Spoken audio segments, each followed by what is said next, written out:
Hey everybody. Sorry about that.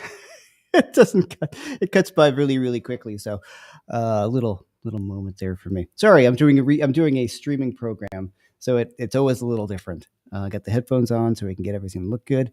That was supposed to be longer. Anyway, here I am, and BB's here, and everybody is here, and I got David Grissom with me today. I'm super excited about a few things. First of all, thanks for being here. Thank you so much, BB, for doing everything. I have a new course out, and I've been a lot of people, you guys, are picked it up, and I really appreciate it, and I'm super psyched about it. And it is my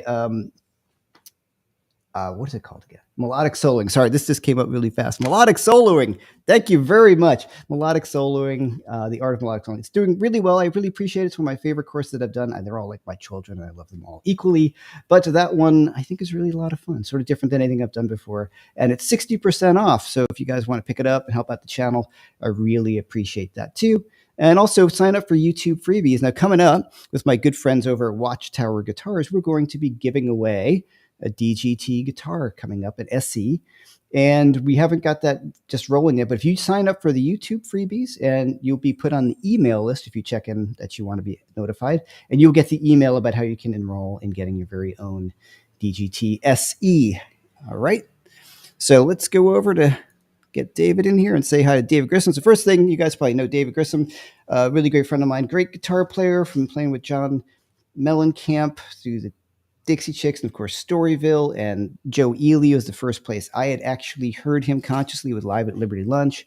We met at a guitar workshop, and a few years later we hooked up together True Fire and became fast friends. And so here's my good friend David Grissom. Hola.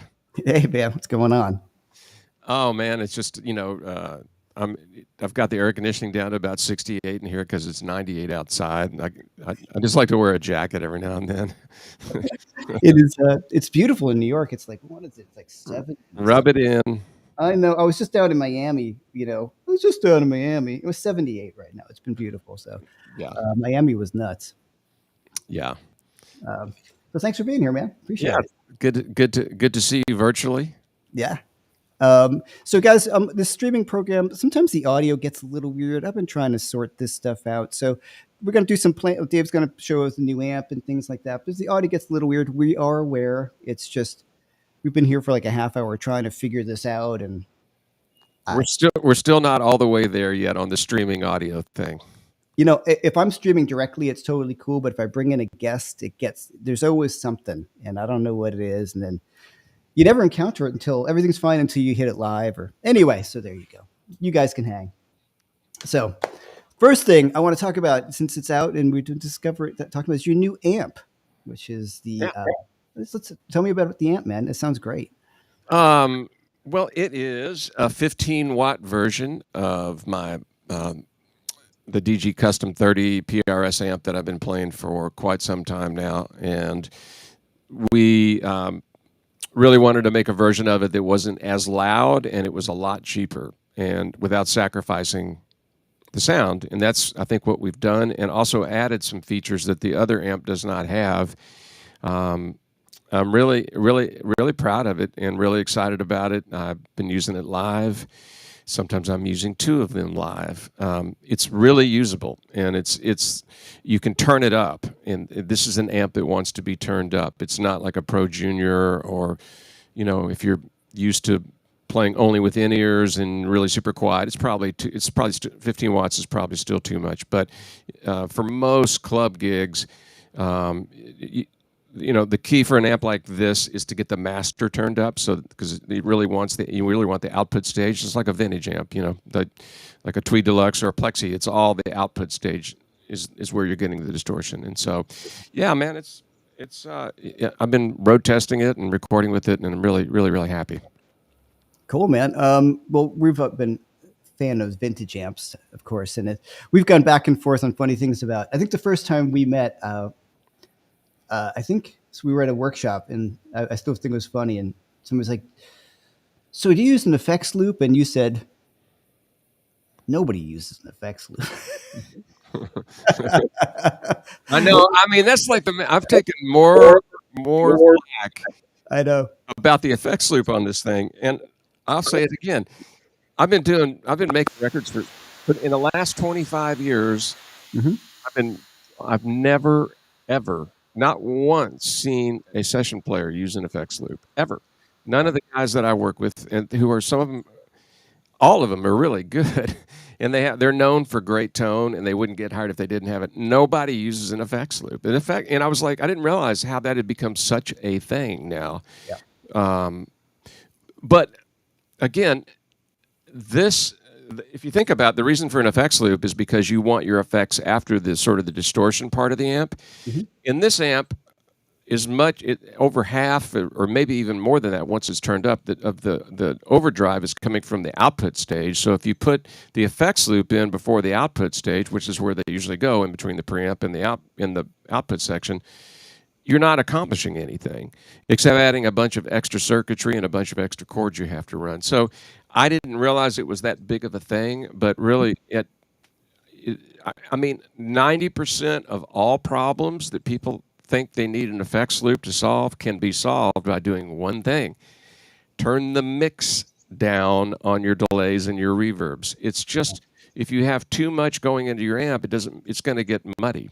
And if you have to have an effects loop, by all means get one. But this is not the amp for that. And Right. it's like there's no way you can make a good amp that pleases everyone.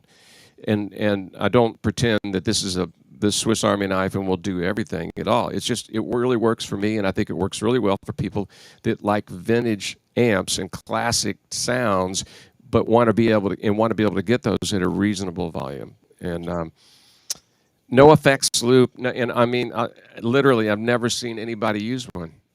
I've heard about it, and I don't mean that to be Yeah. smug, but I'm just telling you from my real world experience. Well, the reason why I brought this up was because we were joking around about it off this, and the reason why I wanted to bring it up off the top is no effects loop, no effects loop. My two rocks have effects loop, but I don't use them, and they're kind of like a courtesy at this point. You know what I mean?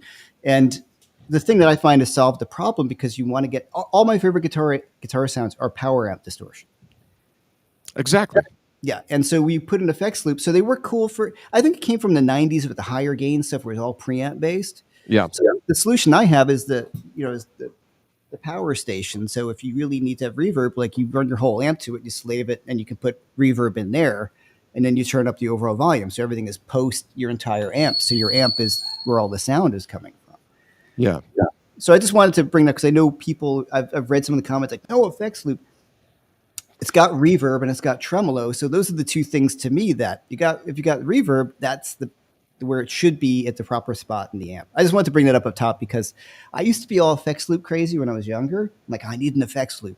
And then every time I tried to make it work, I just couldn't do it. And I don't want to run 4 cables to the front of the stage. And then you're dealing with buffers and I know.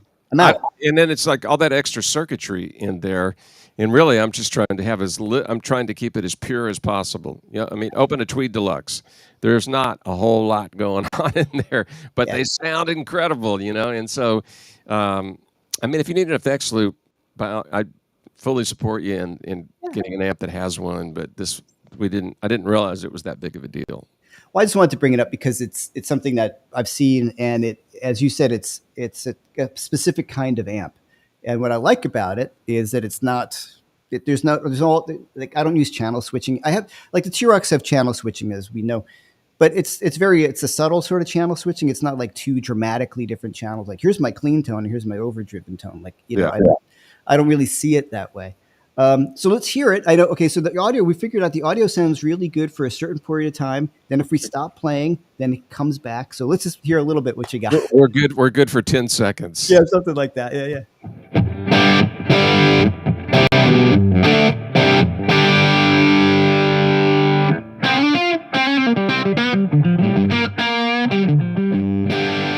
So that's it. That's in the boost mode, and there's no effects at all. There's nothing turned on. I'm going through my pedal board, but there's nothing turned on at all. It's just the reverb from the amp, and I'm not using any reverb in my DAW, which I could add in there, which would make it sound bigger and juicier, but it's not. You're just hearing the amp essentially right now, just plug straight in.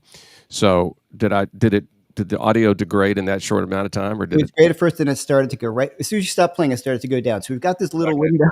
All right. So all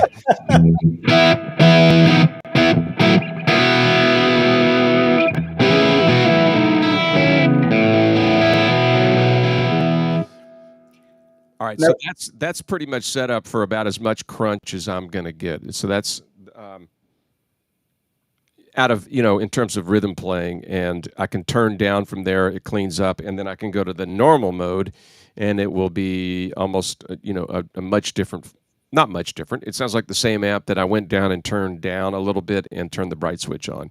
Mhm. And so I can show you that if you want. That's a really cool feature that's foot switchable. So the two modes are called normal and boost, and it's not channel switching. All what it is doing is, in the normal mode, it's attenuating some of the dry signal that comes into the preamp section.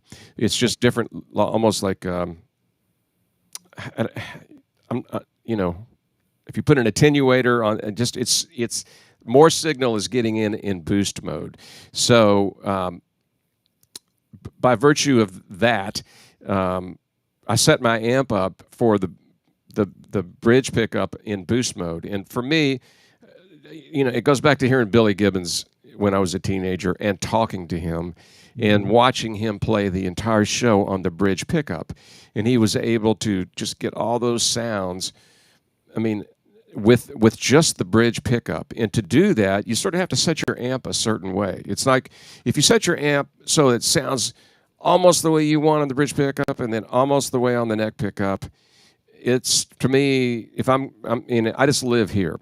Yeah. But so then if I set my amp up that way and I go to the neck pickup, it doesn't matter what neck pickup is in the guitar.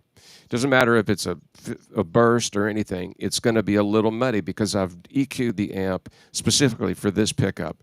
So I can go to normal mode and have that bright switch come on when I do that. So it's a little less gain and the bright switch comes on. So here's full boost. And here's normal mode with the bright switch on. So when I go to the neck pickup,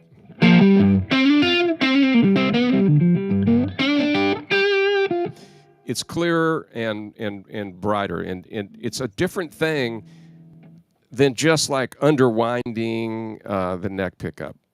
I mean, this, if I play into a blackface amp, both pickups sound really good on this guitar. This guitar, by the way, is the very first DGT ever. Really? Yeah, the very first one ever made. What year is that one? 06. Wow. We had two prototypes that were labeled McCarty 2. Mm-hmm. So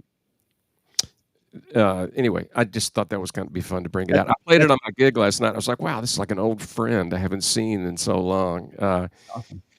Well, what's funny, you're talking about this. I've talked about many times on the channel, like setting my amp for the neck pickup, say on a Strat or like a Les Paul. And then I am trying to figure out the bridge pickup, and then I'm rolling back the treble on the. So yeah, I think it's. Yeah. I've never thought about it that way. Scott Henderson talks about that. Like when he goes to the neck pickup, or even our friend Matt Schofield, sometimes when he goes to a neck pickup, he steps on his other pedal. And I never really do that. I try to, just from the way I grew up, but that's really smart. And I know you stay on the bridge a lot.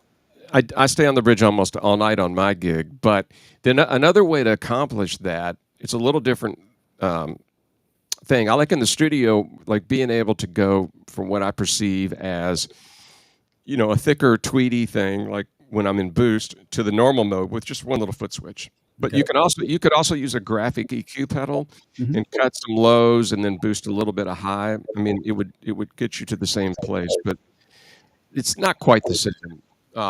And I see in the chat somebody's asking, is the boost achieved by bypassing the EQ? No, it's not.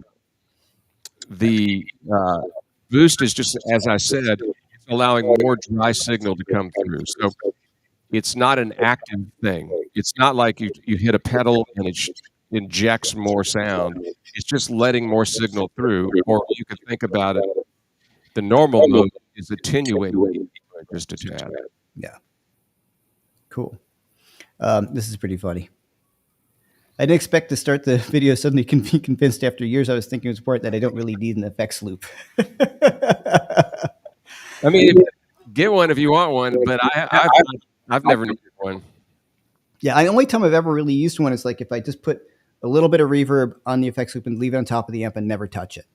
But I started trying to do the delays and then running the long cables. You're always fighting with something, I thought. And then, like you, the more and more I played, I either do two things: run everything into a clean amp so I can adjust the volume for everything, and use pedals, which is often the case in New York, the easier thing to do, Or if I'm using an amp that I need overdrive from, and it's got to be turned up so I can get power amp distortion, and then the effects loop always starts to sound weird to me anyway at that point.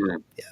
So, so one thing I did bring up, and you're going to be nice enough to sign the backplate. We're going to be giving away a DGT SC coming up. So we're setting that up. We have to take some minute to get those things done. So if you go over to YouTube freebies, just sign up. That means you get any PDFs or anything that I do for any of my videos there. And then if you join the mailing list, you will get an email about the giveaway with Watchtower Guitars, myself and David. So just to do that. So as opposed to just talking about your amp all day in that sense, which is not, we don't want to make this a big just sales pitch for the No, amp. I'm not trying to sell an amp, and I'd rather not be a salesman. I mean, this thing was developed because it's handy for me to use, and a lot of people are asking, is there any way we can lower the price? And so this is what we're going with. Yeah. Okay, so what else you got going on? I know you've been doing your steady gig every Wednesday night? Tuesday. All right, today's Wednesday. Right. Yeah. And then you've got a lot coming up. So you've got a video course coming out pretty soon, right? I do. I filmed a video course here at the house where I take 3 high tunes and break it down in detail. So it's about 2 hours long, 40 to 50 minutes for each tune, and hope to have that out in the next couple of months. Great. So that'll be awesome. And then you got some recordings coming up, right? Yeah, I'm going to LA twice, 3 times actually, and I'm working with an artist named Morgan Miles, and I've written some songs with her, and she was on The Voice last year. And Rodney Crowell, I'm doing a new record with him. Cool. So I'm a big fan of his. I've done some work with him. Looking forward to that. People are saying there's a lag and echo on David's side. I have a really bad echo here. So let's try. Should I read it? No, we'll just put on your echo cancellation, see what happens. I think I have it on. You have it on? I do have it on. Okay. You want me to put on noise suppression? Yeah, put on noise suppression, see what happens. Does that help? I think so. Keep talking. Check. It's worse than here. Let me turn the echo cancel off and back on. All right, correct. There we go.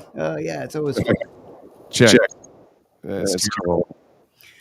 All right. You're welcome to check out, and I'll just talk for a minute, and you come back in. Just like reload. Yeah. I mean, like a little arrow reload. Yeah. Let's try that. All right, hey, it's live. I'm doing what we can. This is the craziest stuff that happens all the time when we try to do this, and you can never predict what's going to happen, unfortunately. And it was working great, and then he's got fiber optic. I've got a good thing going on, and who knows? So bring it back on, see what happens. All right. Still echoing. I don't know. Well, we're trying, guys. 1 2 1 2 1 2 1 2 1 2. Nobody's got a mic open. We've done everything. All right. Yep. I mean, if you got, maybe try your headphones again. Sorry, guys. Thanks for hanging in. It's really frustrating. It was working just great before, as you heard in the beginning, and suddenly it just started to kind of degrade. Such is life with this stuff. We are trying. Any better, guys? Let me know. No, it's the same thing. Yep. It's like I do this all the time. It's never a problem. It's a solar flares. That's what it is. Hal was right. I can, Um, I can restart Chrome and come back. okay, do that, and then I'll hang out here, and you just chime back in. I'll Don't say bad things about me. Yeah, don't definitely not. Okay, I'll be back shortly. all right, thanks. There we go. All right, I'm here. All right, so what do you guys want to talk about? Thanks for having David. I can talk about my DGT. Hold on.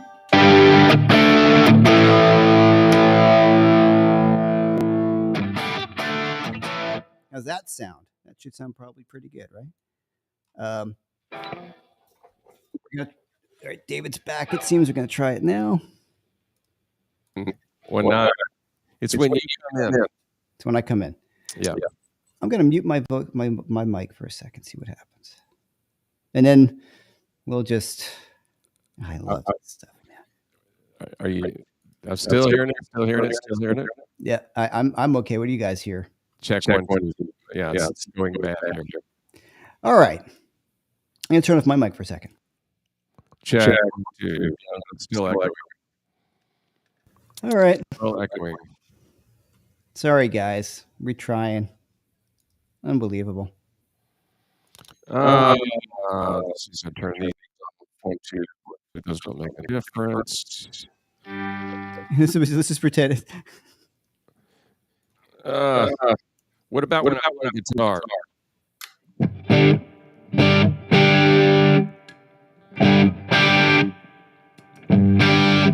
That is not echoing back. Now I'm not echoing back. Now David's hearing the echo. All right. 1, 2, 1, 2, 1, 2. Okay. No, I didn't have my speakers on. I do this all the time. I know what I'm doing. It's just like there's a weird thing in the program. I'm sorry. I'm really sorry. Yeah. I don't have any echo now. I don't know. Do you still have it out there? I've never gotten any, but it's getting shorter. Okay, they're getting shorter. Sounds great from Tom. For Tom, guitar is good. What about the vocal? I'm not echoing here now. Yep. So this is better. Just, all right. It's so just we'll forge on. Yeah, we'll forge on, and if it gets too bad, we're trying. Thank you for everybody sticking around. Okay. Okay, cool. I wanted to mention a couple things, Jeff, if you have a second. It's all some hot tips that people don't talk about a whole lot. Because in my world, tuning is such an important thing to be really, really in tune. One thing that is super helpful for tuning is always tune on your neck pickup. Use your tuner with your neck pickup. You will be way more accurate. There will be way less harmonic stuff coming off the bridge. So that's sort of my a hot tip for at the moment. Tune with your neck pickup. That's a good one. The other hot tip I have for the day that became, again, like for the millionth time, last night at my gig, I have been working on one of the projects that I have coming up. They sent me all the songs in a really primitive demo form, and they are asking me to help arrange all the songs. So I've been sort of listening to all these songs. There's quite a few of them, and the artist wrote 3 or 4 songs with a guy that's obviously a really good bluegrass guitar player. So I've been sitting here all for the last 5-6 days trying to cop 3 or 4 of these intro licks that he's got. And man, it has really been hard, but it has made me doing the video course right up to, like, I had a couple of sessions at my house where I was playing some kind of unique things I don't normally play, and then trying to get into this guy's style. What that means is I have been practicing in a fairly disciplined manner. And I get to my gig last night, and it was like on the first song, within 5 seconds, I'm like, oh, I'm really on it. I can feel like this is going to be fun tonight. Like immediately my chops were way better. And so it sounds it sounds ridiculous at this point in my life to say this, but practicing still works. And I was so every time it happens, it's a reaffirmation that there's hope for me to get better. And I had such a good time playing last night because of it. And I played things I don't normally play, and it was a good night to be there. And so I just want to offer those two things up: tune with your neck pickup, and practice still works. Well, I think, well, the neck pickup thing is a great tip that I forgot about as well. And I do that when I'm intonating. That's a thing too. When you're doing your intonation, I always use the neck pickup. Absolutely. Yeah. So I have often forgotten about that. So thank you for reminding me. And the practicing thing it's like the most obvious thing. It's like, yeah, if I practice, I get better. And if I practice, my hands work better. And if I practice, but it's easy to forget that just living in the world that we do, you're always working, you're busy. Um, it's just easy to kind of take some of those things for granted, right? Yeah, and the thing is, you get better by practicing things that you're not comfortable playing. Yeah. And that's what essentially I've been doing for 5 days. And this is a super common thing, okay, that I have run into on sessions forever. That being when we go in and make a record on somebody, usually what we do is we hear a rough demo of the song that usually was made with the songwriters. And a lot of times, one of those songwriters is predominantly the melody harmony guy, and they happen to be a really good guitar player.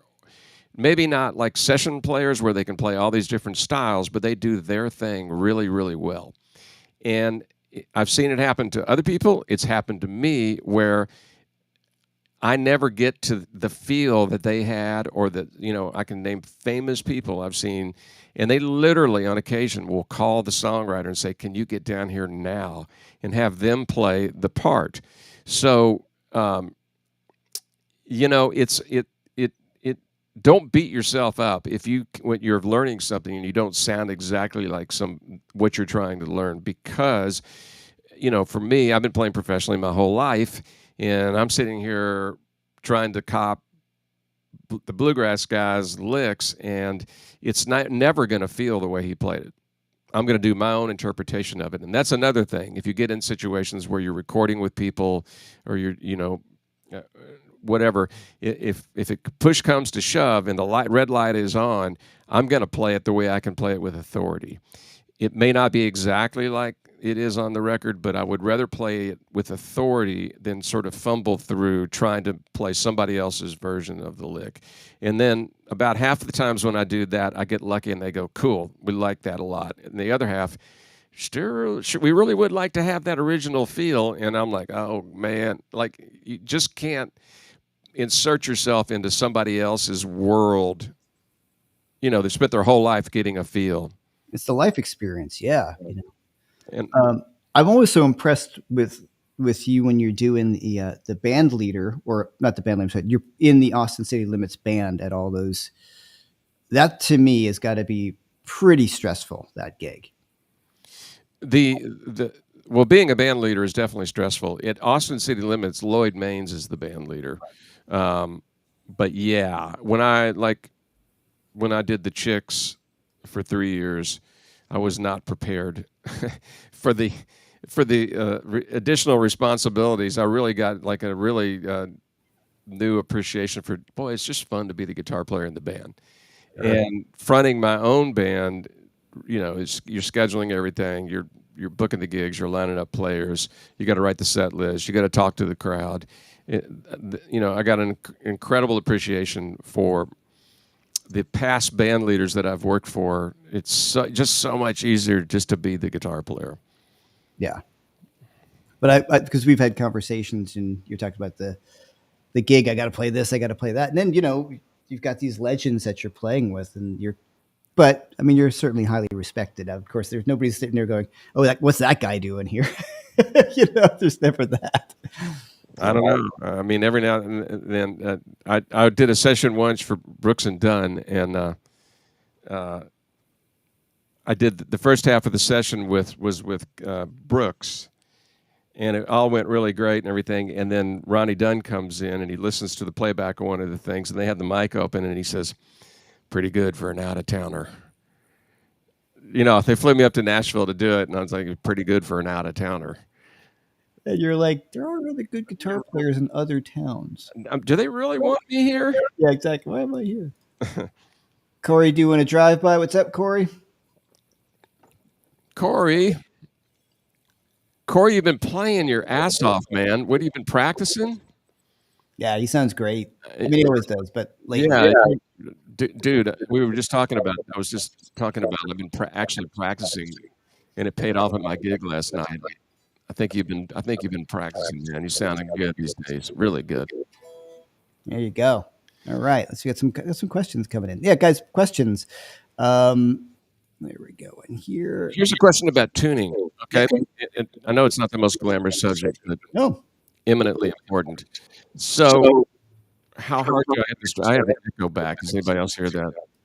Is it this one? Anyway, how hard do I hit the string? Not that hard. Just not super quiet, not super hard. If you hit it too hard, you're going to make it go sharp. And if you insist on doing that, you should wait till it settles and see where you are. If you are sharp, always pull on the string. Don't use your tuner at first. See if you can just use the bending string or pull on a little bit. It'll come back to being in tune. Cool. Okay, we're echoing again. Should I go out and come back in again? Yeah, sure. Let's try it. All right. Sorry. There we go.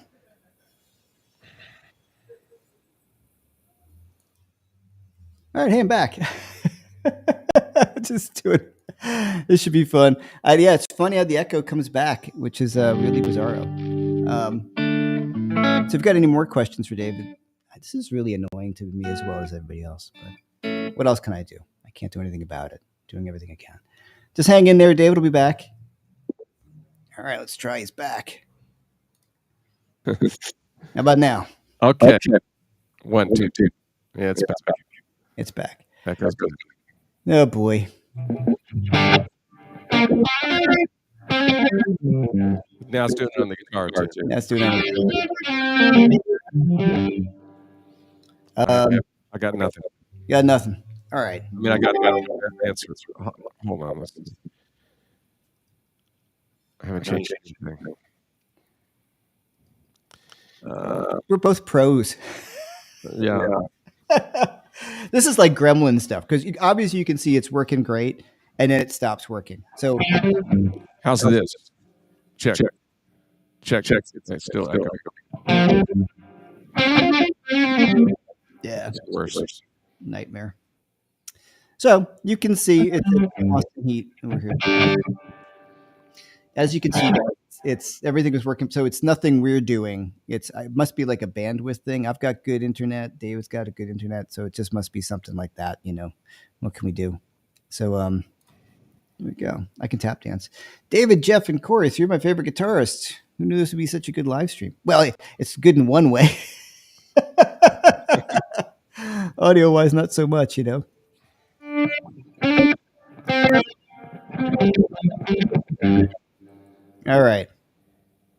right. Well, I can continue to, I can stay online. It's not doing it. And let me just finish. Then David, maybe we'll just let you go for the day, even though that's what you're here for. It should be fun. I know. But this just seems kind of silly. I believe it is also Corey's fault. Just to be clear, I am not echoing, right, guys? I'm not echoing. I don't think I am. All right, let's try this. You can just totally sign out and come back in, and it'll be the same link. Yeah, I'll try to again. Okay. All right. And I'll be here answering questions. All right. All right, I'm back. So thanks everybody for, like I said, hanging. It's really annoying to me. So any questions for me, I'm happy to play. So the differences, as you guys know, that I did between David and his guitar and my guitar is that I put in his David's guitar has got the two volumes. That would be his bridge volume, and that would be his neck volume, and that to me was absolutely insane. And and here he is. Try it again. Check. There we go. Oh, no echo. All right. No echo. All right. Amazing. We'll keep doing it until it falls apart, and then we'll figure it out. We'll just have to kind of ride with it. All right. I was saying how I fixed your guitar by changing the wiring. Oh. I just Whatever works, man. Yeah, I know. I'm just kidding. Just for me being a Strat guy, it's just always kind of there, right? You know what I mean? Um, so, so you were given some cool tips. So what are you practicing? So, like when you sit down lately to practice, is there, what's your mindset? Or do you go in?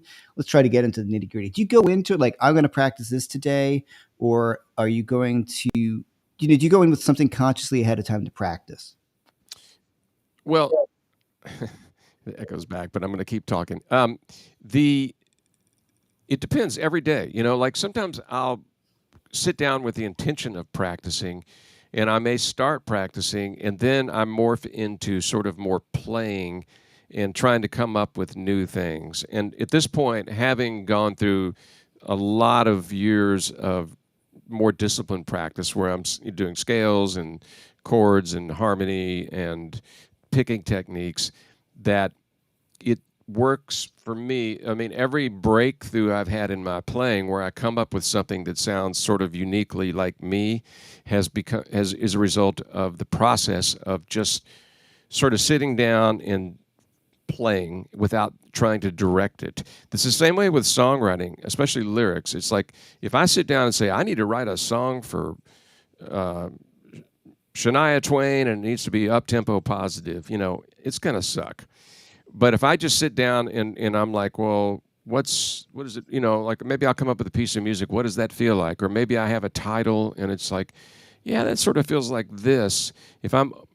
It's the same, like that songwriting component, that approach to songwriting is sort of the way I approach practicing now, where if I can sit down and make time, turn the phone off, every technique that I've come upon that was not taught to me and that I think maybe makes up my style is a result of that.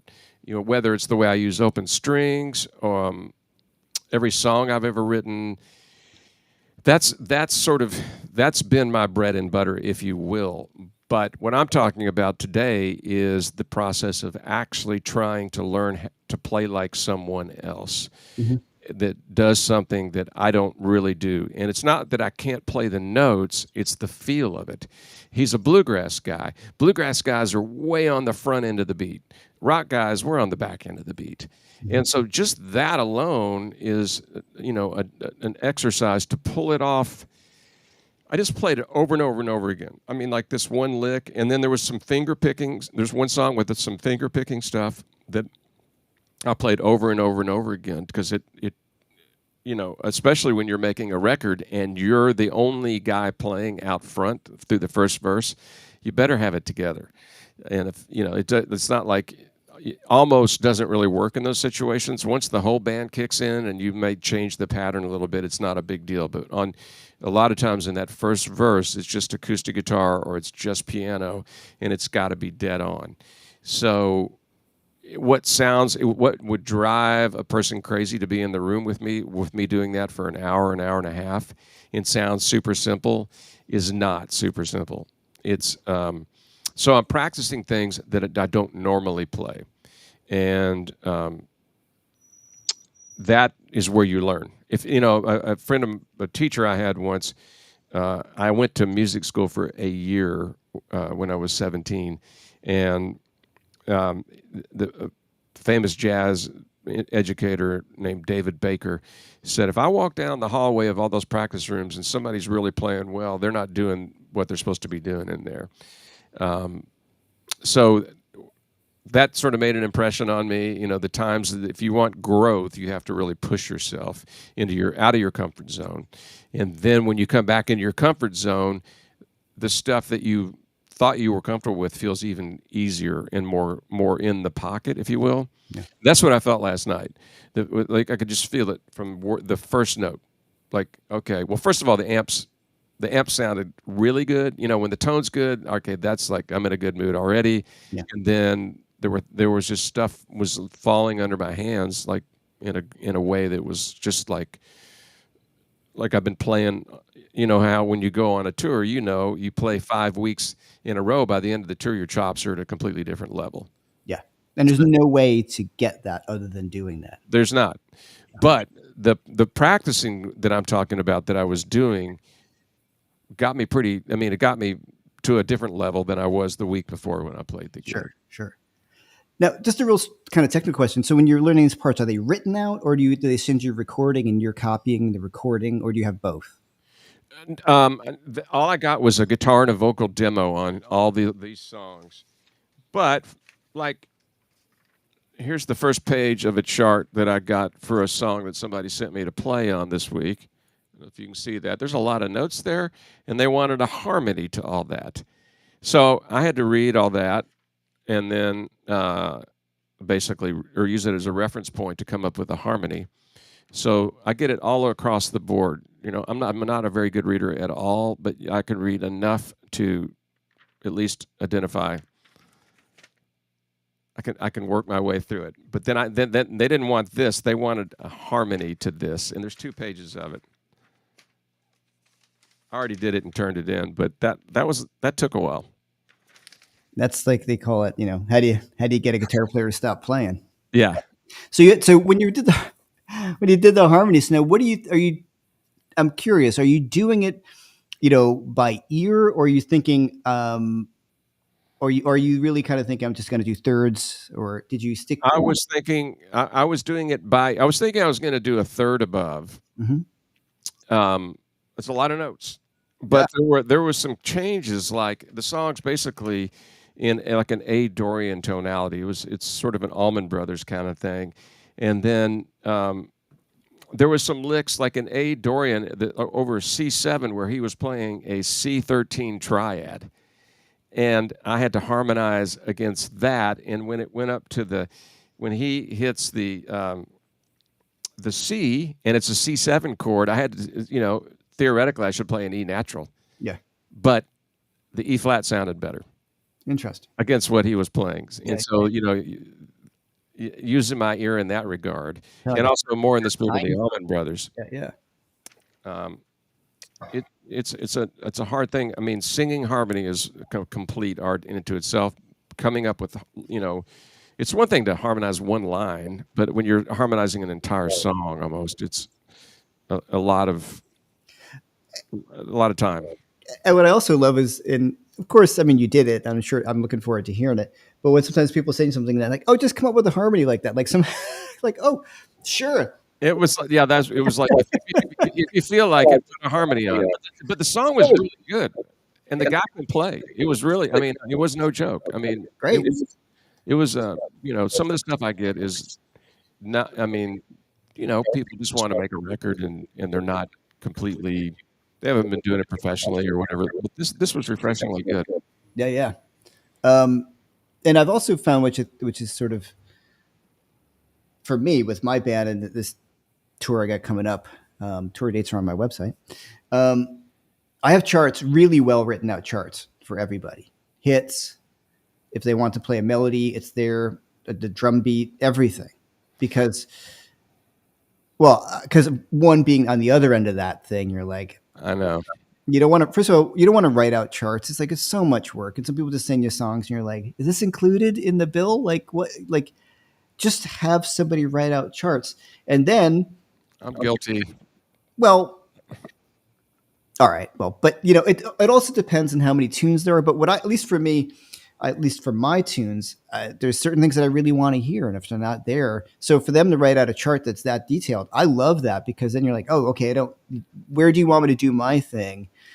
But say for the guys in the band, they all like it as well, because I can look at them and say, just follow the form. It's on the form. So that's always a nice thing to have, Yeah, and there was like a section with a bunch of chords. We went through these a quick sequence of chords.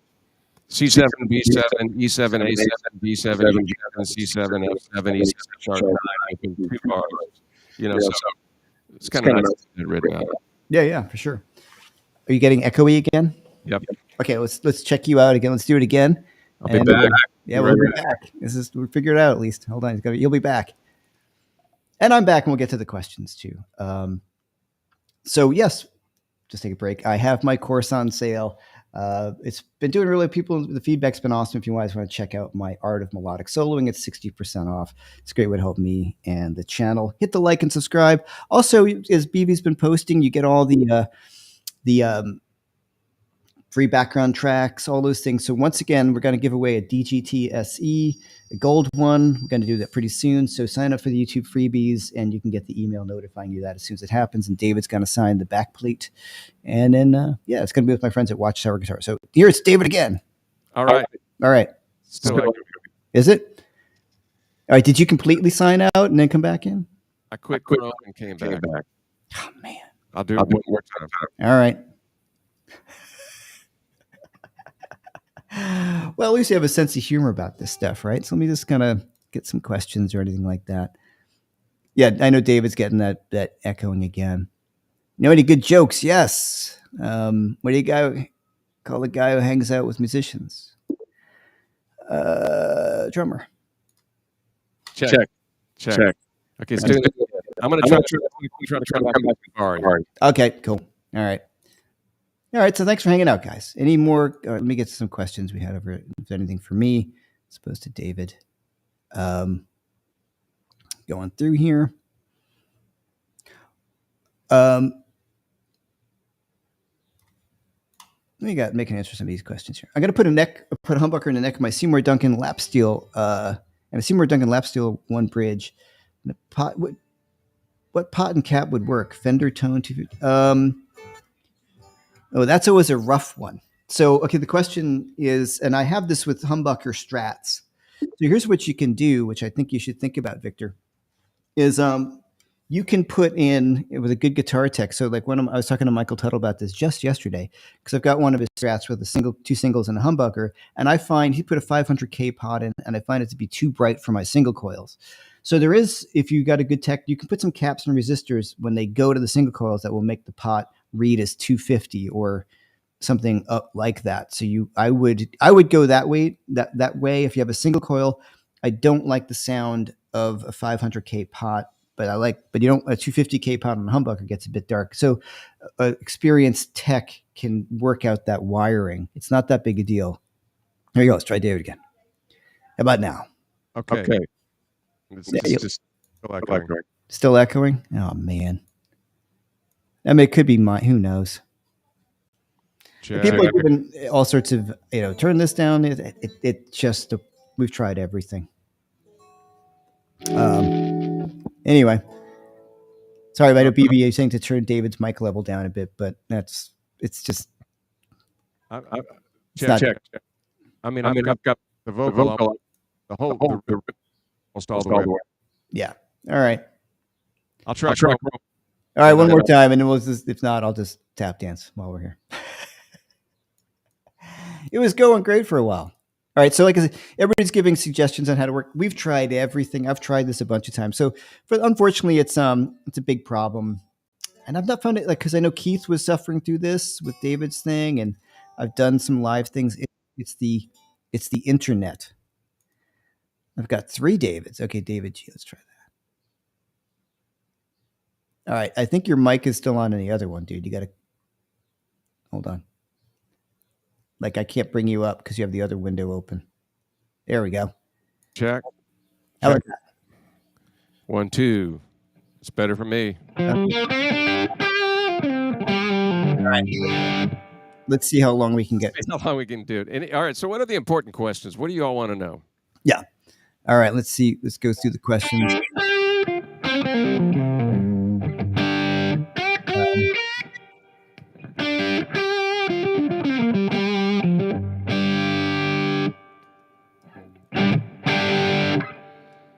Yeah, you have it, Dave. You got a YouTube page.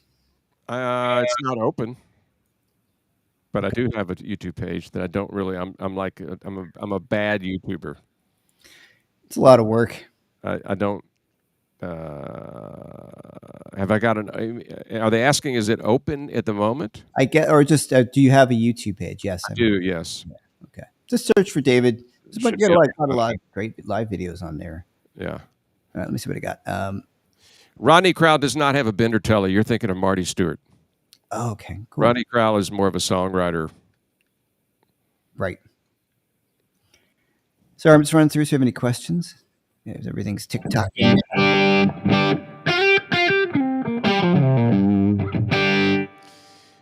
What amp was I using primarily in 2006? The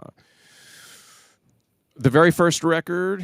Let's see. That would be the very first record, and I was using a Vox AC30. I was using a high watt 50 watt. I was using a PRS something or other. Those would be the three main things that I was using. I also had a Bad Cat Panther that I used a lot, and on the Storyville Live CD, that's the amp on that. But I played it through an old Marshall cabinet, which made it sound a lot better. But those are really good. They're often overlooked. Do you still have it? No, I don't. I sold them. I prefer my amps to that now. Sure. But that's what I was using then. And by the time my second record came around, a couple of years later, I think we had these prototypes going, and I was using these amps more. Great. I don't use a full drive 2. No, I do not. No, I use my main overdrive is a Jetter pedal made by Brad Jetter, and then I use the Exotic EP booster.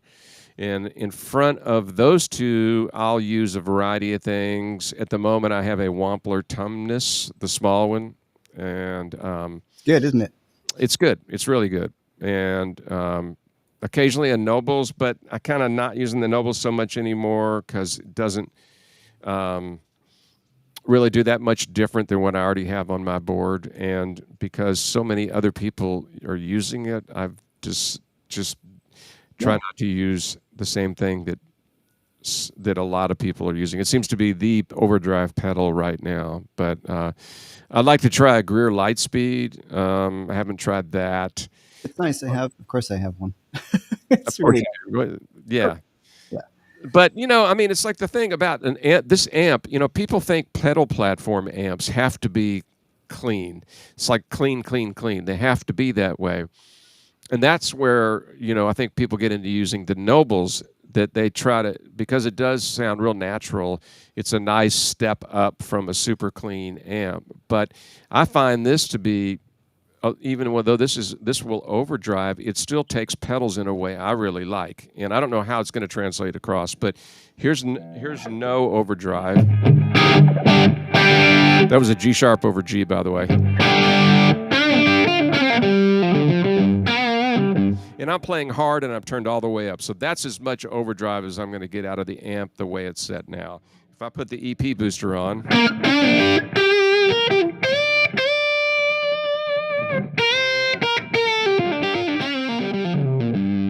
if I put my Jetter pedal on,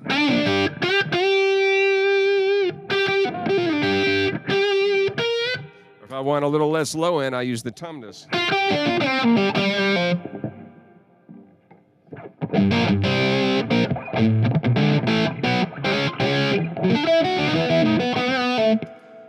But I can still go back to a cleaner tone.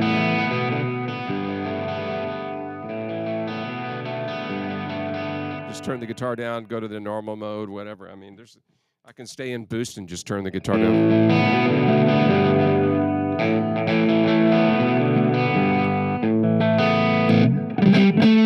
And I'll show you with single coils. Cool. So it's really fun that you get all the different flavors. That's why people say, why do you have like 3 overdrives on your board? I'm like, well, they all kind of do a different thing, and they all add or remove something that I want at that given point. Yeah, I mean, it really comes down to the track and what else is going on in the track as to which one I choose. Yeah. For soloing, I'm almost always hitting the EP booster, and I might add another one in on top of that. But if it's a part, if there's like tons of low end happening, I don't want to use an overdrive that has too much low end. That'll just have to be taken out. And the Tumnus, for example, is more mid focused, and it's really nice for slide playing. It really responds well to that. But here's single coils.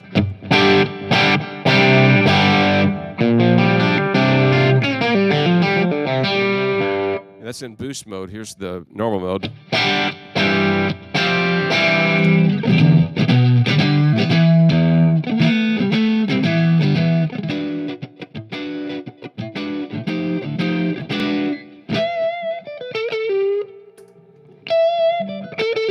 And oddly enough, on the Strat, like sometimes I'll just put the bright switch on both channels.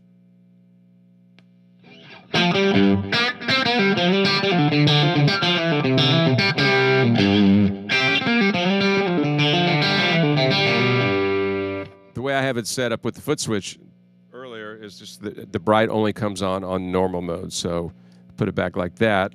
And when I'm in boost here, and if I turn the master's not all the way up, so if I turn the master all the way up,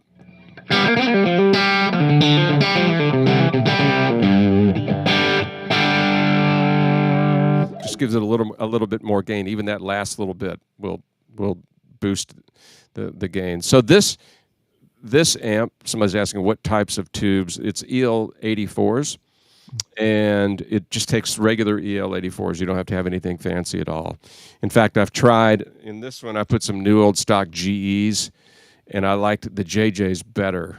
The 30 version, which is at my feet here, uses a special Russian 7189 military tube that, because the voltage is so hot, and it has a little more headroom and a little smoother top end. You can put those in here, which I have done, and it's like, it's different. I don't think it's better. So it's really nice to be able to just use the stock, a pair of JJ EL84s off the rack. The voltages aren't quite as high. Cool. And those are shipping. They should be pretty much available everywhere at this point.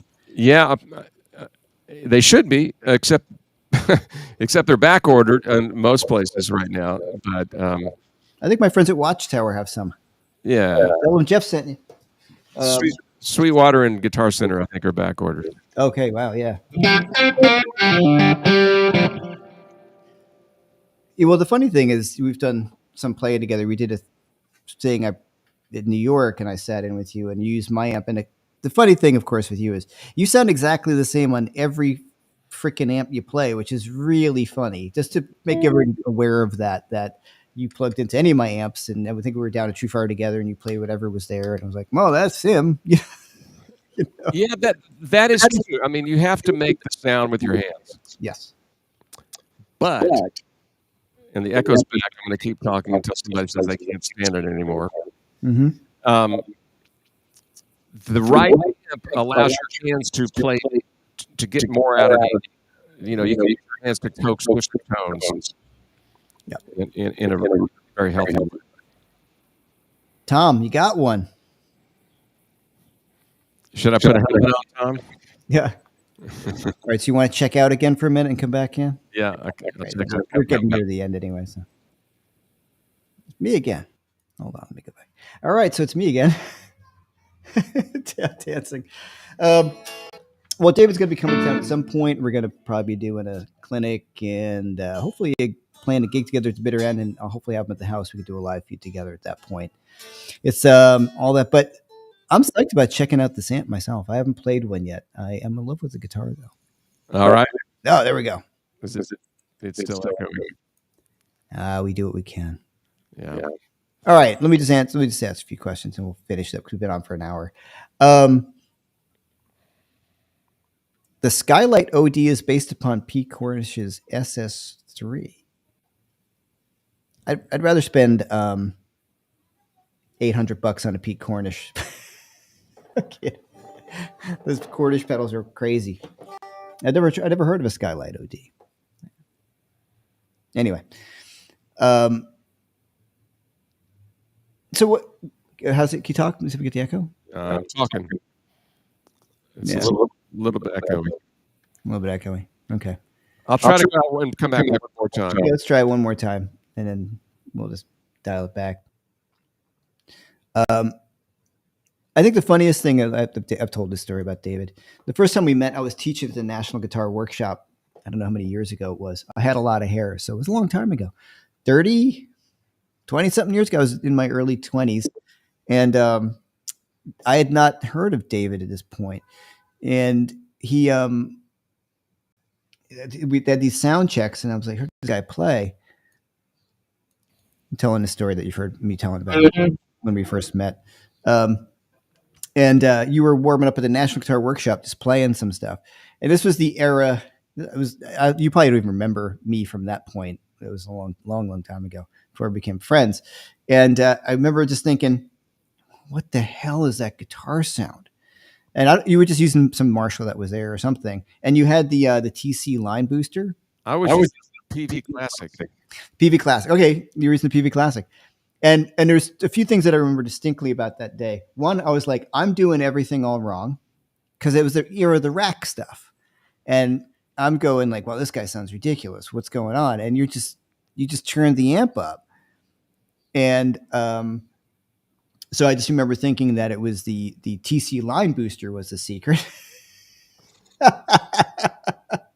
No, it's just like the one louder pedal. You know? Yeah.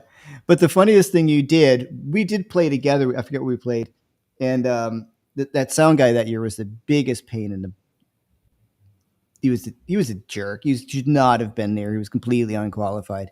And he was telling you to turn down during sound check. You're like, turn down, like, all right. And you just kind of, you leaned over, you moved your hand, and you looked at me, and you went, you winked like, yeah, I'm not turning down, you know. That's what kind of, that was I took a poll of the audience. Do you want me to turn down? And everybody said no. Yeah. That guy was the worst. He wanted to run direct out of the amps. Well, I'm just going to run direct out of the amps. This is before IRs existed.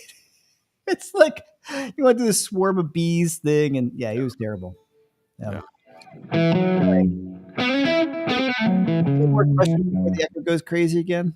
It is on my vocal a little bit. No, it's all right now. All right, let's just write.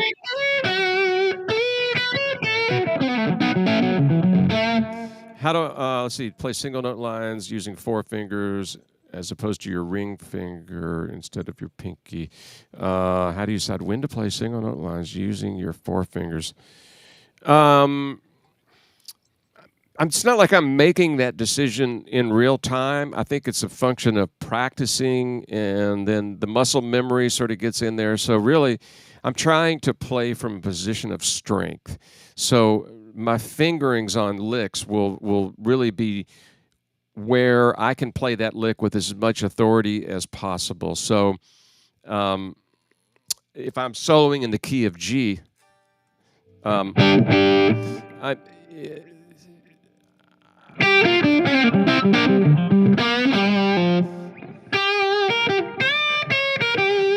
I don't know how to answer that question because I don't really think about it. I mean, there's like, if you practice major scales in sort of the 4 main positions,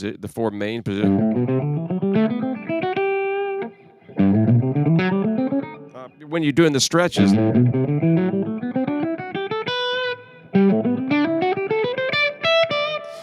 so most of those are all within a 4-fret range, except, and I just ingrained in me is that those stretches don't even faze me anymore. And so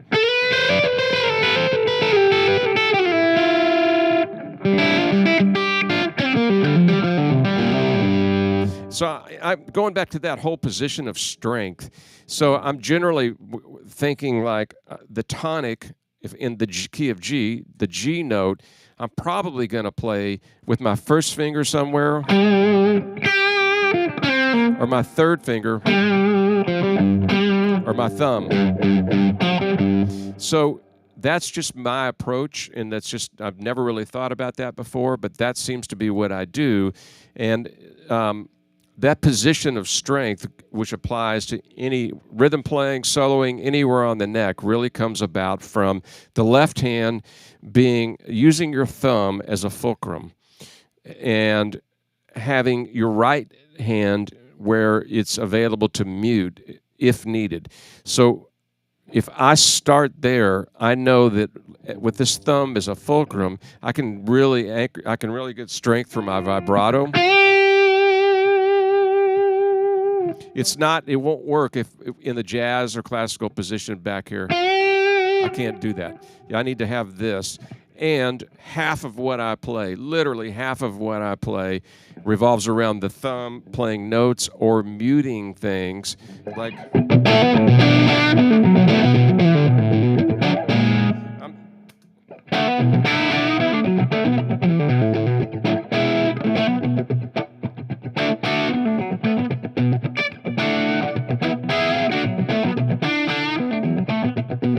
Hear that? It's just a rhythmic thing, and every now and then I'll play the note. I'll push down.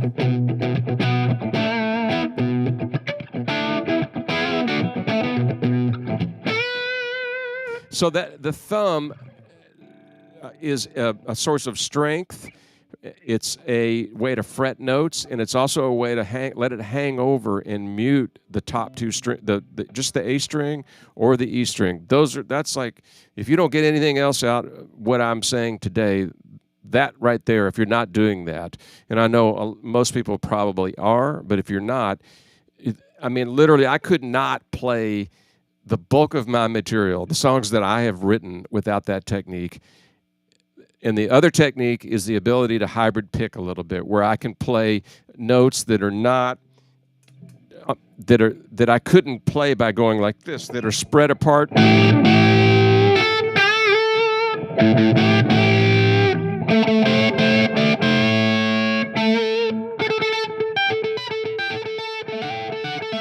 Can't do that without hybrid picking. So thumb and hybrid picking, those two things, I couldn't do half of what I do without those two techniques. I've thought about it a lot. I've thought about how could I play those, and I can't. I cannot. And you'll be covering these in that new video course you got coming up too. A lot, yeah. So I'm really breaking these songs down, and it's like it's the 3 songs that I get the most requests for tab, and it's all going to be tabbed out, and I'll play through the song with my tracks, and then I'll show you how to play the melody in detail, and then I'll talk about soloing approaches over it and the techniques that I'm using. So it's just something that I get a lot of questions about, and I thought, well, why don't I just go ahead and do this? What tunes again? I'm sorry. The tunes are Boots Likes to Boogie, Mm-hmm. kind of a real country thing, and Flim Flam, and Lucy G. Cool. And, so yeah, they're very deceptively simple. That right there is a super simple riff if you know how to play it. But anyway, I break it all down and also try to simplify the soloing approaches so that you're not thinking of a different scale for every chord. It's just like changing one note on certain chord changes, and it hopefully will demystify things for a lot of people. And when that comes out, we can we'll get you to come back on. We'll hopefully sort this out. Other things we could do is you send me a video, I put it together, make it a regular video. There's ways we can work some of this stuff out. Sure. And then obviously we mentioned at some point you're going to be hopefully coming to New York. We'll do something that's bitter end together, and then hang, and then I'll have you here and we can do a live thing together without audio issues. So yeah, sorry everybody. It was sounded good earlier. It's just the internet gremlins yeah, we're doing what we can. Not pros with this, Okay, I got a few other questions I want to jump on there. This Victor Beebe was asking a question. Let me find. All right, he's putting a single coil and a humbucker in the same guitar, right? And 500K volume for the. Is there the tone pot? What would you put in that? I think the tone pot will still affect the overall brightness. So if you want, with the tone control turned all the way up, and I could be wrong about this, but I don't think I am. If you want the general tone of the guitar when the tone pot is all the way up to be a little brighter, I would use a 500K pot, not a 250K. I've heard from a pretty good authority that Gibson put in Les Paul Juniors, they would alternate randomly 250 and 500K pots. So you can tell you can hear certain juniors are a lot darker than others, and I would assume they had the 250K tone pot. I could be wrong about that, but that would be a decision if you want anytime you raise the whatever it is, the impedance or the resistance, or I don't know, the number goes up, you're letting more brightness come through. Thanks.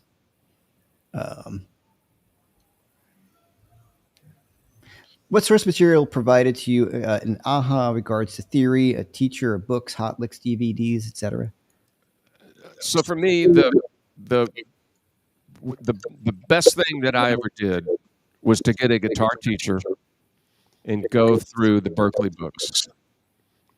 So for 2 years, I had a map, I had a roadmap that progressed logically, and I had to go to this lesson every week, have practice, and then I was accountable to that teacher, as opposed to jumping around all these different courses on YouTube. That was the thing that really helped me the most.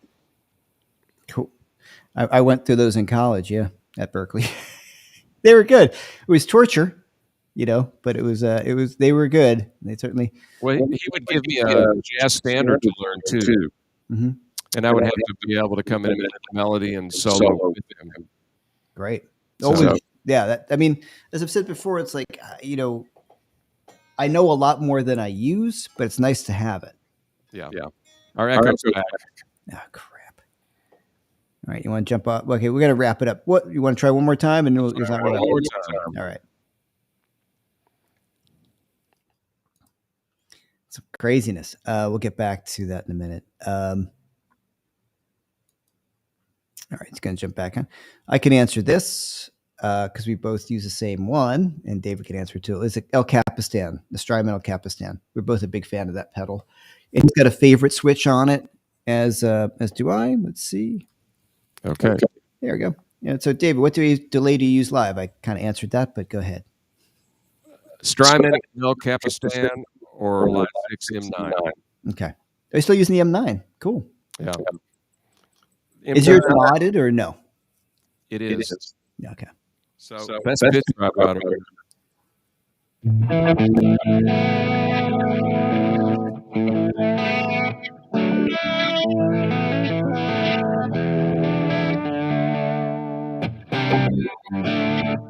It has all sorts of great stuff. Yeah. I think I'm not going again. You're echoing again. All right. Well, restart my whole computer, but I don't know. Don't worry about it. Let's just wrap it up with you, and I'll stick on for a couple minutes and finish answering some of these questions. But David, thanks so much for joining us. Thanks everybody. Yeah, and hopefully we'll get this sorted out. David's and I are going to be doing a video coming up, like something together, in conjunction with his new course out and stuff, like, so we can talk about. You'll understand. There won't be any audio issues. So thanks, man. Thanks for doing this, and hopefully at some point we'll can figure this stuff out. All right. Thanks for having me. Yeah, man. I'll see you soon. See you, bud. All right, Thanks. All right. Sorry, guys. Like I said, we've done everything you can. What's your favorite speakers? I can say, because David and I we talk about this stuff all the time. There we go. I know he's a big fan of greenbacks too, in a lot of his old cabinets. So it depends on what cabinet, but the Marshall, his main Marshall cab that he uses only on his things, on his records, he kind of like the lifetime of the cabinet. It's an old original one with the greenbacks. With the grill cloth is a big deal, especially the old Marshalls have that thicker grill cloth, which really attenuates a lot of the high end. And David's talked about that. A lot of us, it's like Clapton with the Blues Breakers amp. It's that Blues Breaker grill, and it really does take off a lot of the high end. And you would think it wouldn't, or at least I didn't until I actually heard them. And I was like, wow. So that thicker grill cloth. And certain companies make that. Like I know Greg Germino sources that out. Some other companies do. So if you buy a Germino cabinet, you can get that grill cloth, and it does get you more into that sound, and it does take off some of the high end that you're going to get oftentimes with an old Marshall or any kind of Marshall, really. Yeah, David's the best, man. He is a great hang, great friend, really upfront about what he's doing guitar wise, and I really appreciated that too. Any other questions, guys? Looking to see anything.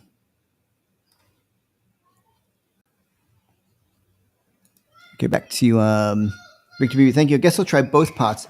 I'm seeing Gibson wiring for a single coil using 250K for a tone. I've been going through a lot of this stuff as well. I can say on here, these are 500K pots.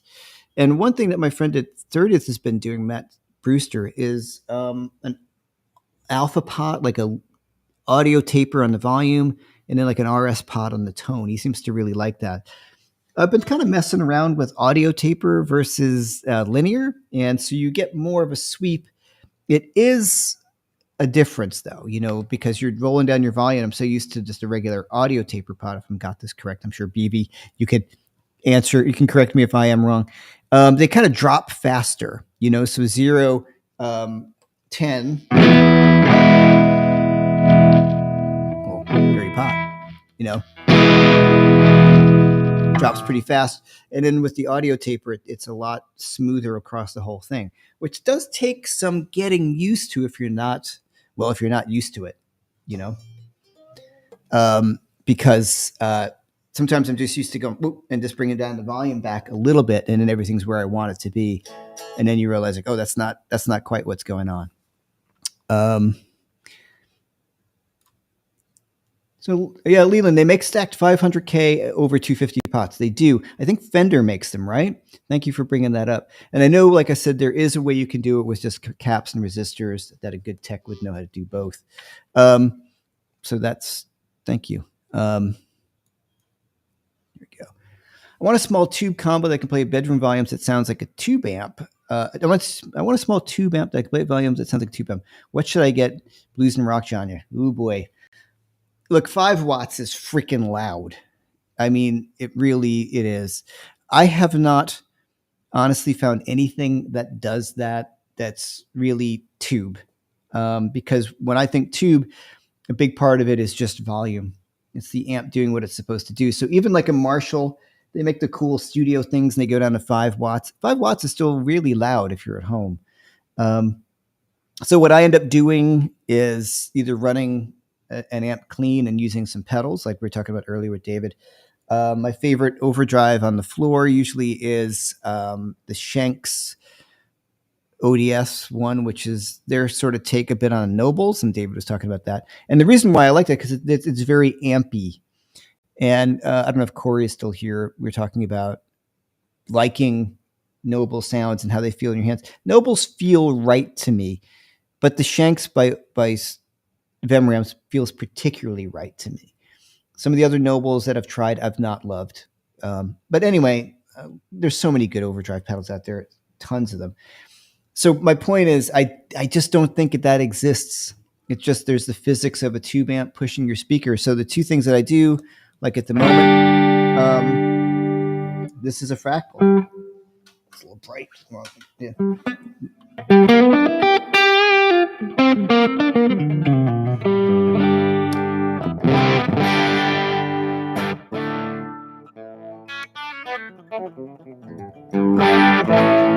So that's just the fractal FM9. So I really like the sound of that because I can play at any volume and it feels pretty good to me hand wise. So I'm thinking of a Jimino amp. Which model do you like? Oof, I like all of them. Greg makes ridiculously good amps. The one that I used to have a Club 40 that I sold. Kind of regret it, but I started playing my 2 Rocks, which I love, the 50 watt, the 50 watt head that he makes is spectacular. And I will hopefully want to get one at one point. But I've got more amps than I do regular gigs. And, see what I'm saying? But the 50 watt, Greg's 50 watt head is amazing sounding. And I would definitely get the master volume on it for sure. And Tom is hitting in the Fryette power station. Okay, well, let's talk about that. I have the Fryette power station right back there, behind me. Oh, whatever. I'm going backwards right there. Really, really awesome. The problem, there's no problem, is, to get your 100 watt Marshall, I run into that. If you want to crank it up, then you're working your tubes. So the louder you have your amp, if it's running at the volume that you want to get it to break up, you are working your tubes really hard. So I kind of save that for recording or things. And so but the Fryette Power Station is the best. Thank you for bringing it up, Tom. I didn't think about it. The best solution ever by far. I have the aux, UA Audio aux, which is awesome, but it's not a great attenuator in my mind. The aux, what it does is it brings, it's more of a recording device to me, or direct out with built-in effects that simulate your cabinets, and you have reverb and compression, delay in it. It's an awesome unit. I use it all the time. I think it's great, but it's a different unit than the Fryette. The Fryette takes all your volume from your amp, brings it down to nothing, and then runs it through a power section, which is 2.6. This one I have is 2.6 L6s, the 50 watt, and then you bring up the volume. So you can take a 100 watt amp, bring it down to any volume, and the sweep is really beautifully great. It's awesome. You could also take like a 5 watt amp and make it, that one's 50 watts. You can bring it up to 50 watts, and it's awesome. It also has a built-in effects loop, which is really cool. And it works as a load box, so you could run it into an IR loader. So you can use your IRs in something like your DAW to load it up, or a SIR IR loader, or any kind of a load box that has any kind of box that has an IR loader. You can use that. So at home, I love using the Fryette Power Station as well. If I want to turn up my divided by or my Marshall, any of the amps, I think it works beautifully well. It's a great thing. But then you start getting to a lot of money, and if you and then you got to be, working your power tubes. You really got to be hitting them hard. So these are all trade-offs. And then you're not even talking about speaker volume. And when you start to play at a certain volume, the sound we all want to get is the sound of a loud guitar amp. Whether you're talking super loud or reasonably loud, 20 watts, 15 watts of a loud amp, and it's interacting with your guitar, and the speakers are doing what they're supposed to be doing, that's the sound we want. You cannot get that in your bedroom. Just can't. You can get something that's fun to play, but you're not creating the circuit between you and the amplifier. So there's really no replacing it. And as much as I love digital units, I do, but it ain't the same. Just isn't. No matter what anybody will tell you, it ain't the same. UAFX is probably the best I've heard sound and feel wise, being able to put digital FR onto monitors. Other than that, using an overdrive pedal into a tube amp and turning the volume on the pedal really low. That's basically what I ended up doing. Now, so the digital units are great. I think the king of all of them is the Fractal, in my experience. I mean, I know there are the higher end ones like the Fractal, which are not inexpensive. There is also the Quad Cortex. There's less expensive ones, which I don't think sound bad at all, like the Tone-X, and they got the mini Tone-X, and then there's the UA stuff, and then there's a Strymon Iridium and all that. So I'm going on a tour coming up, and I have like 22 dates in a row, something like that, some crazy thing. And it's my band. It's the Jeff McErlane band. It's in the Czech Republic and Austria. So I am super psyched. And I was going to use my Fractal FM9. I think it's a fantastic unit. And then I just said, I'm going to use an amp just because my name is on the marquee. It's a guitar gig. People hopefully kind of know me as a guy who's got some good tone. And as much as I feel like I really love the Fractal, which I do, for a guitar-led, primarily instrumental guitar gig, I feel like I want to have a real amplifier. So my good friend Hermano, who lives in Italy, is going to lend me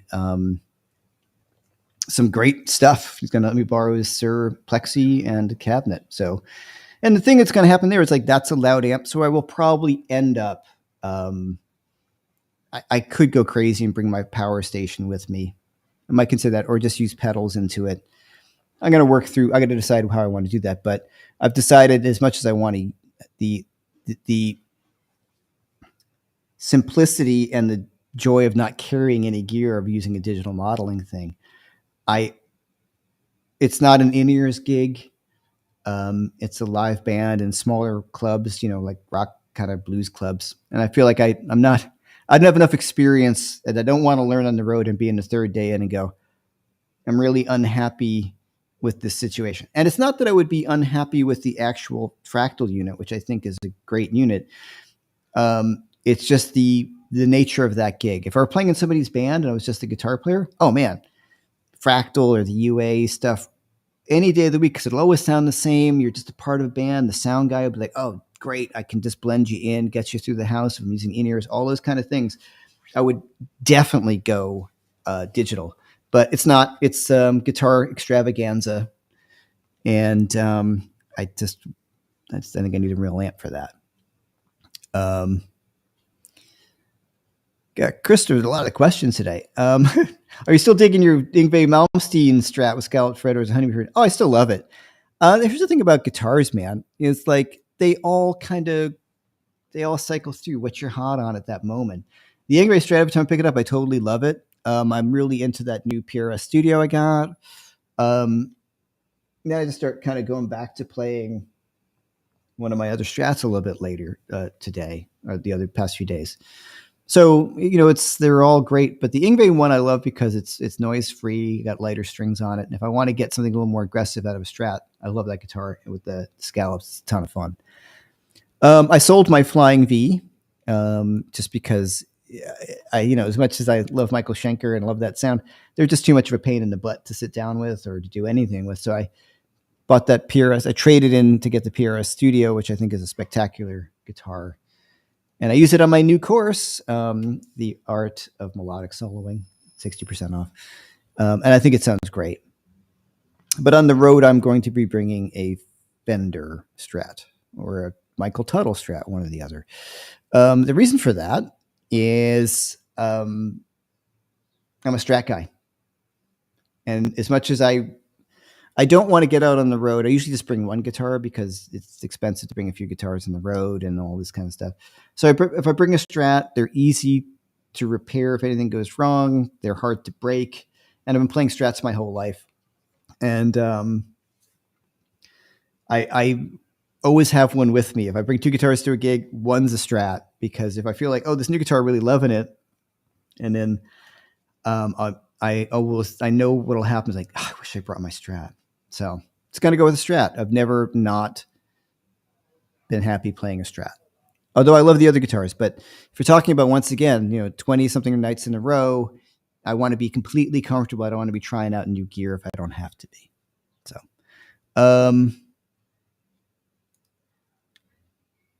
doesn't Sir have some great amps for bedroom playing? Yeah, they do. And then, what about a Fender Princeton Reverb?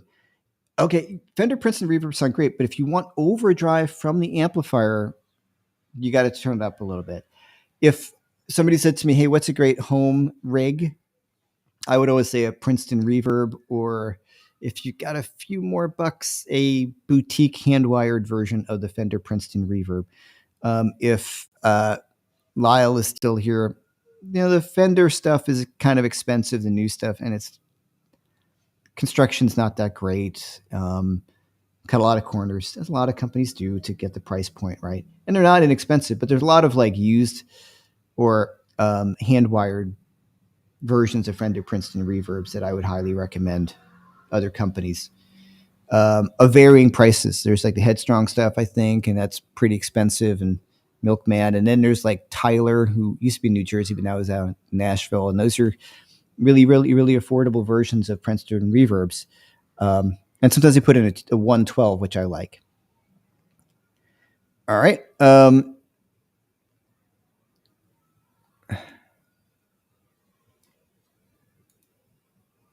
on.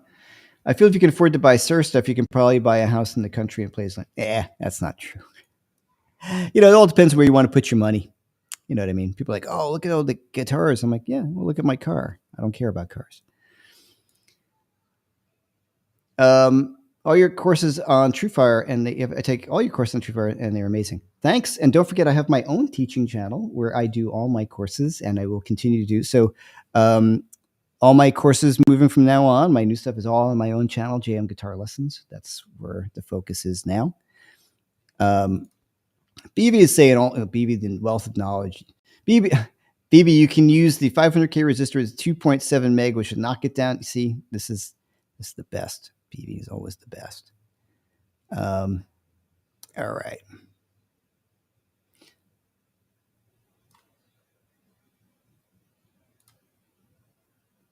Right, Sir Bellas, the great amps. I mean, Sir Ombre, Princeton style amp, those are great. No reverb on the Ombre. Okay. I need to talk to you about that. I love you. I love you. All right. So, Lyle, what would you, the man who I love your channel because you're always talking about, you're honest about the construction of amps. What would be your recommendation for like a Princeton reverb sort of clone that you would recommend? I would love to hear that so I can start going off of that. If you have one that you could let us know, that would be awesome.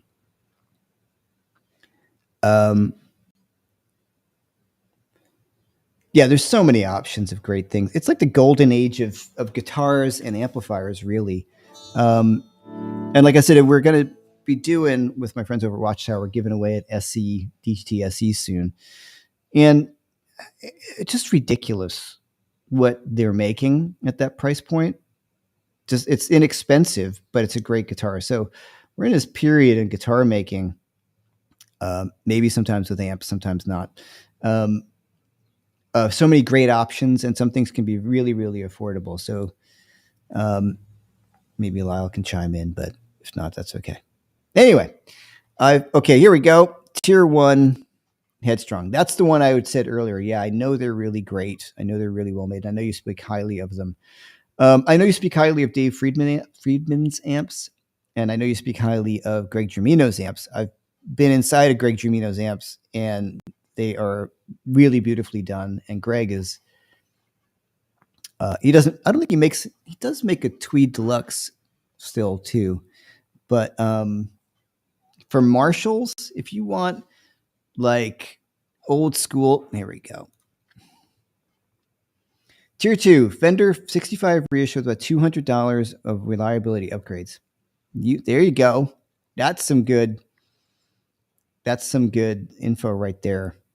This is really helpful. Thank you.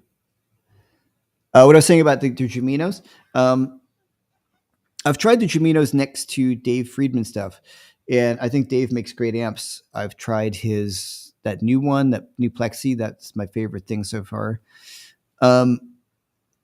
There's something about Greg Germino's amps that feel most like that. Like they're not refined in any way, in the best way. So when I play one of Greg's amps, they're really, they're as close that as I've come to something sounding like all the old Marshalls that I've played. And I know Greg Martin feels the same way. He plays them as well. So, okay, Greg doesn't make Tweed amps anymore. Yeah, I don't know if they were really. I don't think they might have sold from. He's really known as the Marshall guy. But that 50 watt, they had one. I've known Greg for many, many years. Super nice guy. And I do want to get around to getting one of his amps. I was about to get one, and then I had some major electrical upgrading that needed done in my house. So that shot that out of the water. Suddenly you get that bill, you're like, oh my God. And I got a kid starting college. So very proud of him. Assuming you can't buy a clean 66 like most of us can't, right? Of course.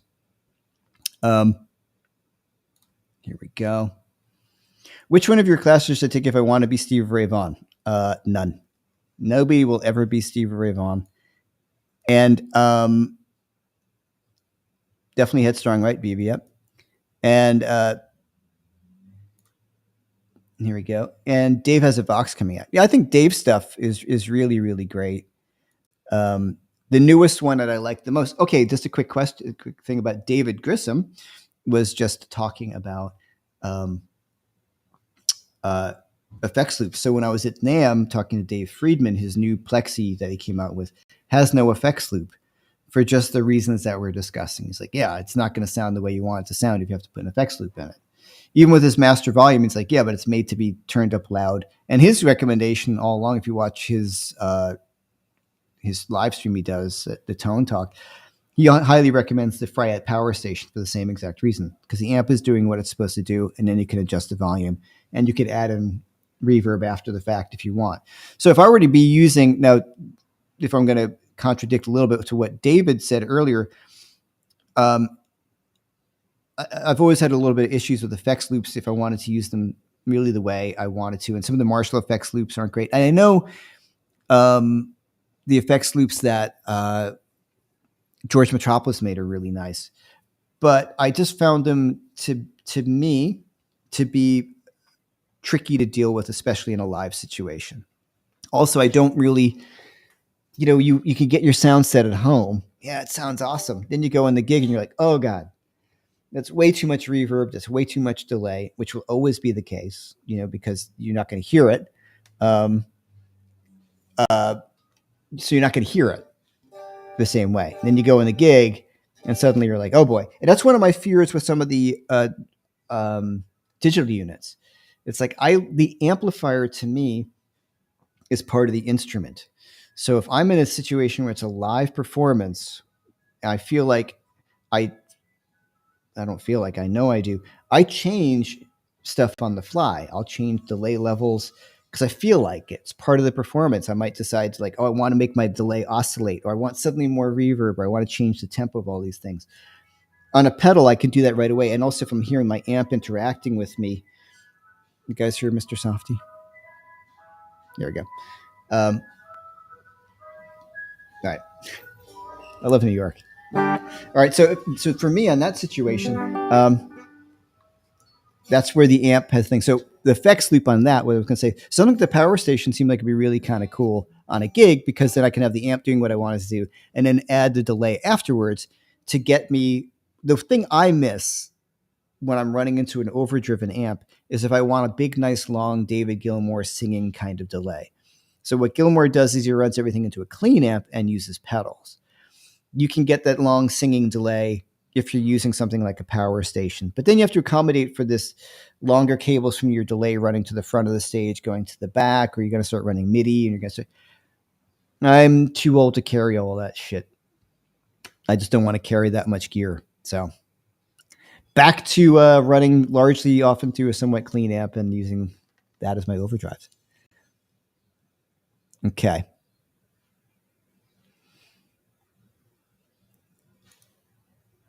What is it? A 99, please, Jeff. What? I don't understand. All of them. Which one of your blues course you want to take if you want to be a blues master? All of them.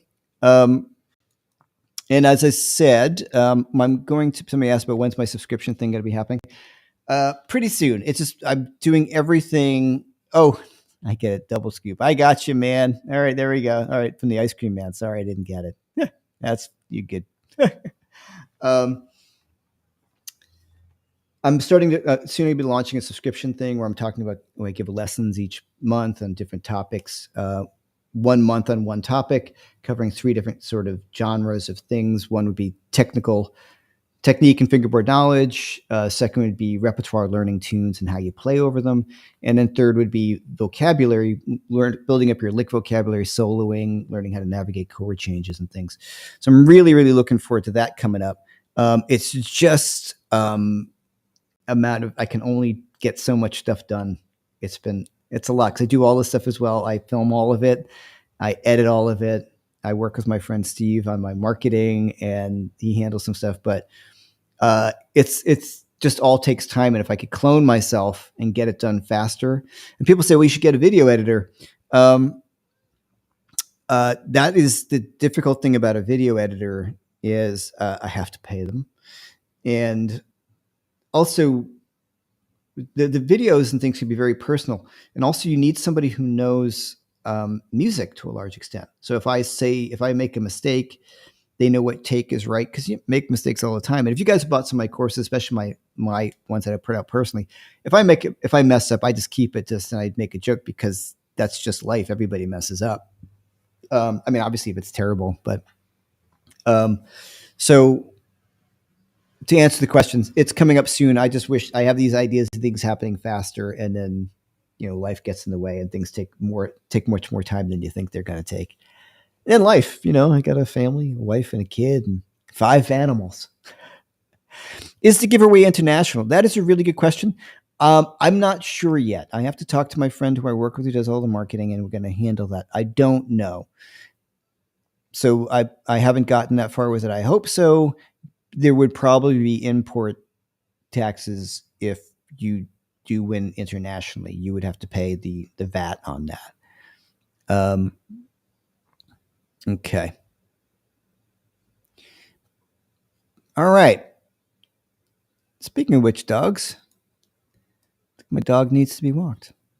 Thanks everybody for hanging out for so long. If there's any more questions, real quick, just let me, if you have any questions, let me know before I jump off. Thanks for hanging with David. I know that was a bit of a pain in the butt. Like, once again, man, if somebody's in the room with me and we're doing it,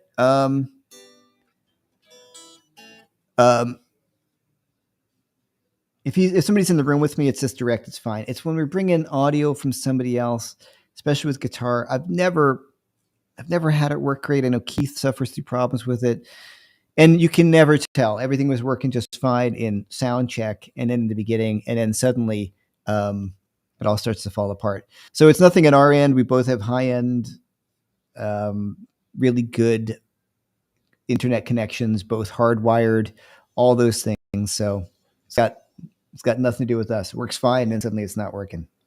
Okay, Lyle chimed in on some stuff, but talking about John Surzams. John doesn't make mistakes, not in a released product anyway. That is totally true. I think if you're buying anything by John or Dave Friedman, I know still very boutique, but not super boutique. Some of the models, like Greg Germino hand makes all of his stuff, and John's got different levels.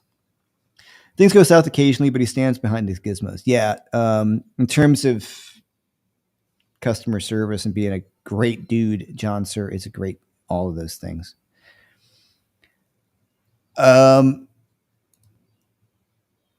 Same thing. Daughter going off to college this year. Congratulations, you both. Thanks, man. I'm really looking forward to it. My kid is pursuing his dream, so hopefully that will pan out. I've been very fortunate with him. All right. One more last thing.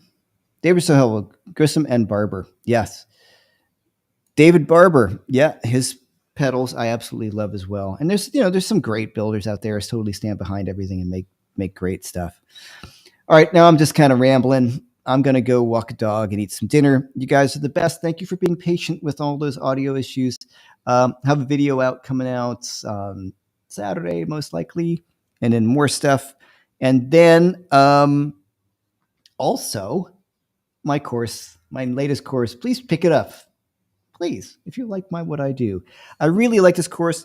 One of the things that I like about my new course, The Art of Melodic Soloing, is you guys know me as a blues guitar player. I do not think of myself as a blues guitar player as much as I love playing blues. If you listen to my record, there's no blues tunes on my records. It's more kind of like rocky, fusion-y stuff. In this course, for me, I'm talking it's certain one of the solos could be like, what would David Gilmour do? It's very similar to Pink Floyd's solo on Mother, but it's how I think about constructing a melodic solo, because I think a lot of our favorite solos are the ones that we can sing back in our head. Those are the magic ones. Like the first solo of Comfortably Numb is just perfect. And what he's doing is outlining the chord changes, and there's very time-tested ways to do this. And I take you through outlining the chord changes, the triads, but using scale passing notes and making inflections on those. And it's the way I think about when I have to solo with these. And it really came down to getting my butt kicked so many times on stage when I came across having to solo over something like G, C, and D, and to create something on the fly. And I talk about this in the course that most people, all the greatest solos in the world are almost never fully improvised. And in those situations where that does happen, it also comes from a lot of pre-work. Like they've played over something like this a lot of times, or they've actually played over that song a million times before they decided to record it. if you see amazing solo that somebody plays on this song live, it is not their first rodeo attacking that chord progression. Like David was saying earlier, anything you're going to do, you want to practice, you want to play over it. It's really important. So hopefully the tools that I give you in that course, I'm really happy with the course. So I hope you guys check it out is what I'm getting at. All right, guys. I appreciate it. I will see you virtually on Saturday morning, and I will see you again in real time next week. BB, thanks so much. Some cool stuff, just real quick cool stuff. Looks like I'm going to be doing something with the Guitar Breaks guys in England at the end of November. So there'll be announcements for that. If some of you guys want to take a masterclass with me for a weekend in person, and that pedal show and some other stuff that I'm pretty excited about. And that's going to be happening in November. And if you go here, I can bring this up on my website for my Czech Republic tour. There we go. This is my other website, jeffmackerling.com, which is not my teaching site. And that will be here. What is going on here? Hold on a second, guys. Don't know what's going on. There we go. There is shows coming up in the Czech Republic. If you're anywhere near the Czech Republic and 3 nights in Graz, Austria, that's where I'll be. All right, everyone. I appreciate you all so very much, and I will see you soon. Thanks, BB. Thanks for hanging in, everybody.